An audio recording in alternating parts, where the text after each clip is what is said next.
The human race faces a threat unlike any that it's faced before. Would you like to know more about giant bugs trying to destroy the human race in the 24th and a half century? Well, sorry, had the silly thing in reverse. Oh, what a raucous blast this was. I'm John Renton with the retro view of Starship Troopers from director Paul Verhoeven, who directed RoboCop, Total Recall, Showgirls, Basic Instinct, Hollow Man, and a few other movies. Thankfully, this is more like RoboCop and Total Recall with a sizable amount of satire and social commentary on how the future will be. This movie is by no means perfect. The acting is really, really, really fucking wooden. The writing is kind of just there, but my God, with just the right twist and just the right amount of, just humor and everything, this movie somehow just manages to be such a fucking blast. It's bloody, it's ridiculous, it's comedic, it's got a great satire on a fascist future, and it's just a whole lot of fun. It's also got a pretty damn good cast to it. It's got Casper Van Dien as Johnny Rico. It's got Dizzy, played by Dina Meyer. I still would, and you still would too. Also got Carmen, played by Denise Richards. She wants to be a pilot. Denise Richards doesn't even look like she could spell pilot. That was needlessly mean for no goddamn reason. Also Jake Busey, as I like to call him, the human death mask. He plays Ace. He's decided to go Ace. Wait, no, that's the wrong Ace. That's the best athlete in 100 years, Tanahashi. And also Carl, played by Neil Patrick Harris, in a pretty good supporting role. Also, you have Clancy Brown, who plays Sergeant Zim. He's going to play the Doom song. Doom, doom, doom, doom, doom, doom, doom, doom. And Michael Ironside. And also Rue McClanahan has a very brief cameo in this as a science teacher about dissecting bugs. Yes, Miss Golden Girls herself is in this. If you have not seen Starship Troopers, what are you waiting for? I mean, besides watching this review, pause this review, go watch it, and come back to it, because it's a whole lot of fun. It is by no means perfect. I mean, this movie is fucking ridiculous, but it's about giant bugs on a planet called Klendathu, and they have other planets around in our solar system that we never fucking knew about that are just there, or maybe they're in another solar system. They're kind of vague on some of the science details, but these giant bugs are launching meteorites at us. Why? They want to kill us. So we have to kill them. Pretty basic right there. The movie also, admittedly, while it is quite good at about 2 hours, I mean, there's about 10 minutes of credits, I still say that the movie felt like there were a couple points where it was like, okay, we had a really great pace and then we grind to a halt. Now we have a great pace and then we kind of grind to a halt. A lot of the movie, I'd say 95% of it is absolutely necessary. There are a few things we could have fucking trimmed. And also, despite the fact they had a great cast in this, a lot of the characters, any of the other side characters they give names to, I couldn't fucking tell you a goddamn thing about them. I couldn't have picked them out of a police lineup if you gave me $1 million. But it's just a whole lot of fun. It's just a blast. There's quite a bit of blood once they finally get to the whole bug thing. But they do heap a bunch of exposition and other stuff on us I would say in quick fashion. They do establish that Rico and Diz are friends, even though Diz wants to be a lot more than friends, and that's the part of the future is so unrealistic. Like, anybody is going to choose Denise Richards over Dina Meyer. I'd choose Dina Meyer 11 out of 10 times. Nothing against Denise Richards. Just saying, you probably could have a better life and actually have conversations with Dina Meyer. So they have the Federal News Network or whatever. Join the mobile infantry today. Service guarantees citizenship. So the fascism is being beat over the goddamn head. To do anything, you better join up, damn it, or you're fucked. So it's an ugly planet. It's a bug planet. And then we see this guy get sawed in half and other people get attacked. And then we go back to 1 year earlier. And then the movie seemingly forgets, besides a little bit, besides some words, that we were about giant bugs trying to kill us. Because we find out that people are friends. Some people are smart, some people aren't. Some people want to go into the infantry, some people want to be pilots. Some people just want to go into space to try and kill things. Some people want to go into space and travel and do shit. And some people want to actually do things like have kids or whatever, so they have to serve in the military. Again, the whole fascism thing really gets beat over the head. So, the nice thing about this, though, is despite how much I am knocking the fact that a lot of the characters don't really mean anything, there's a good core friendship to the movie between Rico, Carl, Diz, and Carmen. Though, and spoiler, sorry, movie's been out for 25 fucking years. Dina Meyer doesn't make it to the end of the movie. More in the pity. But there is a bug dissection scene where Rue McClanahan makes her appearance. And then we see football being played. And apparently in the future, arena football made a comeback. It couldn't survive in a few incarnations in this time, but it managed to make a comeback in the 24th and a half century. So, Johnny's parents don't want him in the service. Also, they live in Buenos Aires, which apparently was overrun by Americans, because everybody, some people may be tan, but it's predominantly white people. Isn't it great how there's only white people in the future? Actually, there are people of different colors, but I'd say 95% of the goddamn movie is white people. And he gets into the service. He has a teacher named Jean or Jean. Actually, I'm not really sure exactly how it's pronounced. He's a lieutenant, Michael Ironside, who only has one arm. And actually, he has the one arm like this, that's like just a stump or whatever, so he can't really wave at you. He can't shake your hand with that, but he's got a Jax-like arm that he can punch you with. Also, if you want to know what I mean by Jax, check out my review of Mortal Kombat Annihilation. Boy, was it an annihilation. Boy, was it ever. So, Carmen wants to be a pilot. Everybody decides to do their own thing. Carmen and Rico are together. Also, there is this subplot of Carmen flirting with a guy from the football game that Rico was playing in. And they end up being together. Rico gets into the infantry. And basically, they make a pact, Rico, Carmen, and Carl, that they will always be friends. Diz is just left out in the goddamn cold. And we get more military stuff and execution on the live feed or whatever at 6 p.m. Executing criminals live. We should do that because then it would deter crime. If you think you're psychic, maybe you are. There was just a bunch of stuff chucked at you. The Federal News Network stuff was pretty goddamn funny. And then we get, teaching, or we see how the bugs work or whatever. Do they eat or do they just kill? We see cow tipping bug style. They rip it up and there's a censored thing that comes over, which is more fun, despite the fact we see a whole bunch of blood a little bit later.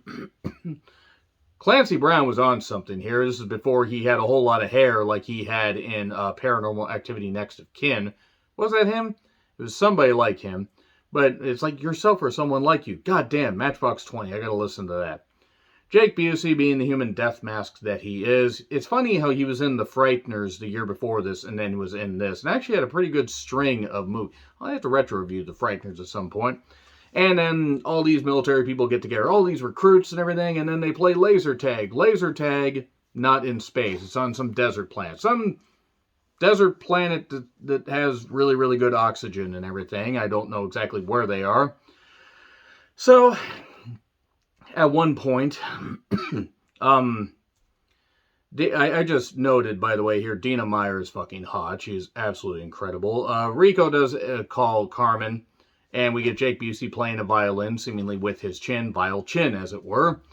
And they aren't doing the birds fly because they're up in space and the birds would, plummet down to Earth because of the explosive decompression. Okay, let's stop with this song stuff.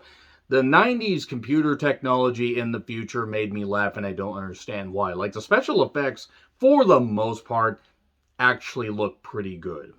In fact, I would argue the special effects for about 80% of the movie still hold up. The bug effects and the spaceship effects, there are some moments where I'm like, ooh, that was a little bit dicey. Like one earlier point where Gary Busey, or not Gary Busey, we reach maximum Busey. But no, Jake Busey gets a knife through his hand, and you can clearly tell it's an animatronic, because it's just doing this, and it's like, it's just kind of doing that stuff.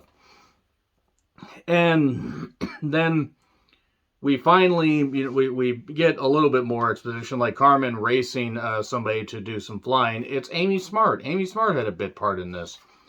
And she's going to, basically, Carmen decides she's going to go career, not just serve for a bit. So that's not going to leave a lot of time for me and you, Rico, so bye.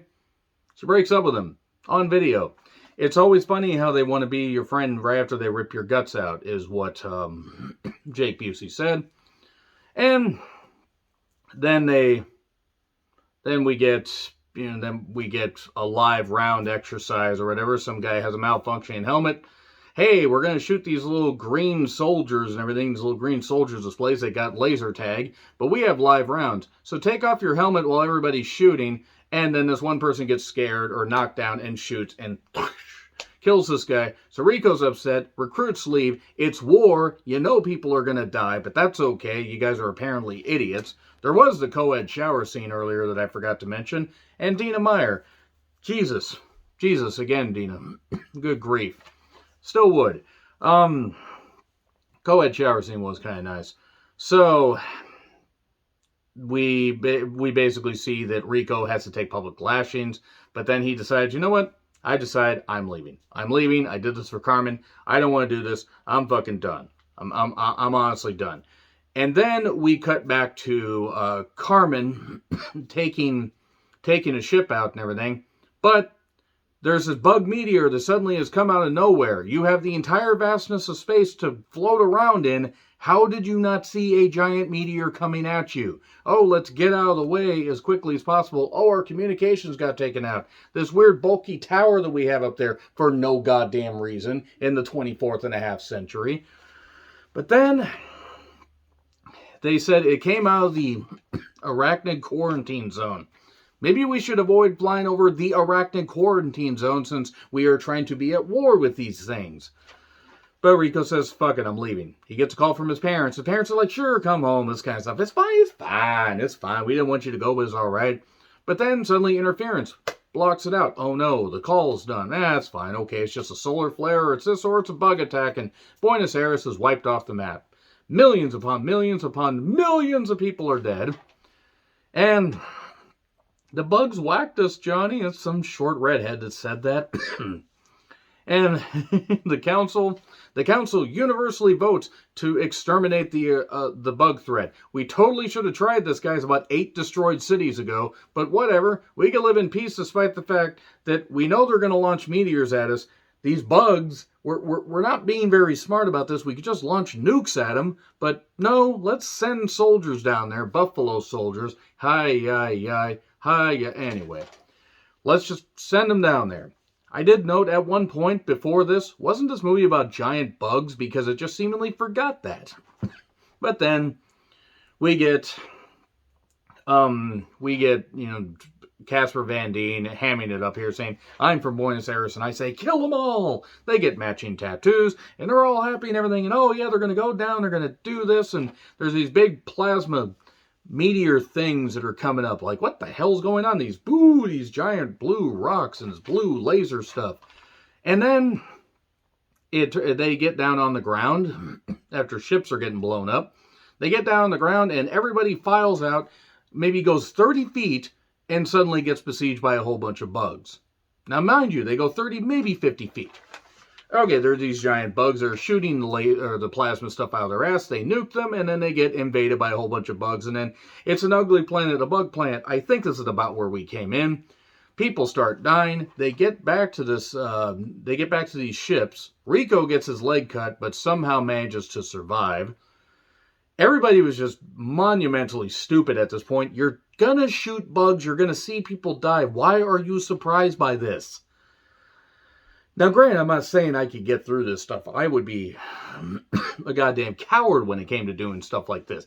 But if you're going to join, you're going to have to shoot things, and you're going to have to see people get shot. But anyway, the bugs don't take no prisoners. About that, yes, they do a little bit later.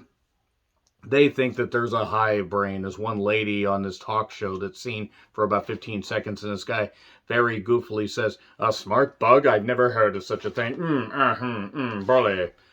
But Michael Ironside makes his appearance because he's going to be the new lieutenant. I have one rule. Everyone fights, no one quits. If you don't do your job, I'll kill you myself. We're here for the roughnecks. These roughnecks. And then they go down to this planet that has this outpost. And they get down to this other desert planet that looks just like the other one. And they're killing these bugs. Okay, great. And then the ground starts shaking. And suddenly this giant firebug, aka a tanker, is just right there. He's very cantankerous because he's spraying fire. Jesus Christ, like this is just, it's so freaking great. Watching this giant firebug, just burn people and everything, and then Rico decides to get on top of it and shoot it and ride it, and hopefully his stamina meter doesn't run out, aka the Colossus guide, and manages to throw a grenade down there and kills it. You asked for my advice, and then they're all celebrating everything, because they killed this firebug. They killed it. Okay, great. We did this. And then Rico refuses to dance with Diz. Again, you are refusing to dance with a goddess like Dina Meyer, and I don't get it. But Lieutenant says, yes, for my advice once. You want some now? Yes, sir. Never pass up a good thing. And they get together. Again, how could you not love that? It's so romantic. But the lieutenant says, reports are out. Be ready, or it's like, something's happening. Report in 10 minutes. Wait, who's that with you? It's me, sir. Make that 20 minutes. I remember being in the theater. I actually remember watching this in theaters, and just people and back then they didn't really check IDs. I was only 16 and saw a rated R movie. But make it 20 minutes. The entire theater cheer, yeah! We're watching. We get to see people boink on camera. And then they're all happy. They're ready to deploy. And then these giant flying bugs are in these canyons, setting these acme traps. Giant wily coyote bugs. Super yes! And they're taking people out. And then they basically get to a compound that was set up, in an ill-advised location. A general's found. He's all panicking. And then, oh man, we get the classic line, come on, you if you want to live forever. And then people start dying because they decide to go with the brilliant strategy of shooting these bugs to the point where we're letting the bug bodies pile up so they can get up easily into this compound. It's ridiculous. And then Dizzy ends up getting killed. Right after Michael Ironside gets killed. All the good characters are dropping, and then there's these other dispensable characters that mean nothing. And so Dizzy's dead. And at least you got to have Johnny. So love conquers all. I don't think that was the message. But he wants the rock blasted, or glassed as it were. He wants it, to have a heart of glass. But it turns out there are other plans. And then Carl shows up. Neil Patrick Harris has ID. He was dressed very much like a 1940s German youth, as it were. If you get it, you get it. And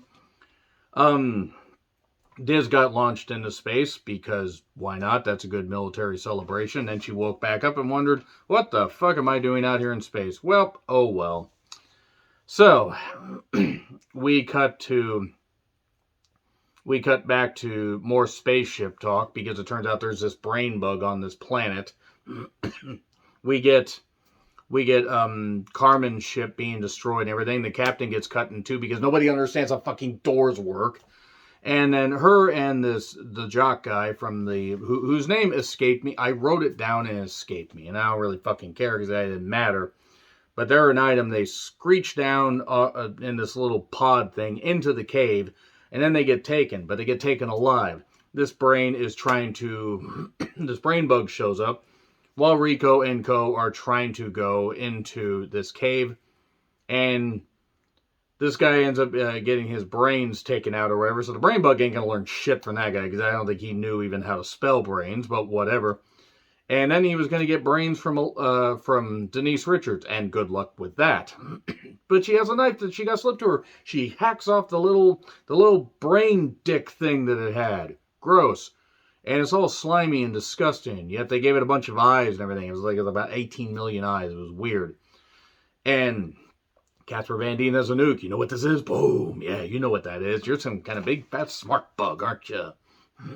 And then they manage to get out after this one guy gets sliced and grabs the nuke and basically says, fucking go. I'm dead anyway. Oh, Watkins, you trying to be a hero? Who the fuck is Watkins? Anyway, they get out. Explosion happens. And the bug gets captured. And then they're going to learn from what's going on with the bug. And they will keep fighting and they will win. The movie's a raucous blast, like the blood the gore, the nudity, and the co-ed shower scene, and getting to see Dina Meyer naked a couple times. That was good stuff. Also, Casper Van Dien was in rare form here. Actually, Casper Van Dien is not a bad actor at all. The movie itself is not perfect by any means. It certainly is the best of the series, because I have seen the sequels. I may retro-review them at some point, but they aren't very good, because they didn't have Paul Verhoeven directing them, and they also didn't have about a $100 million budget. But Starship Troopers was a lot of fun. Let me know your thoughts in the comments. Like, share, subscribe. Twitter handle in the description. I'm John Ritlin. I'll see you soon.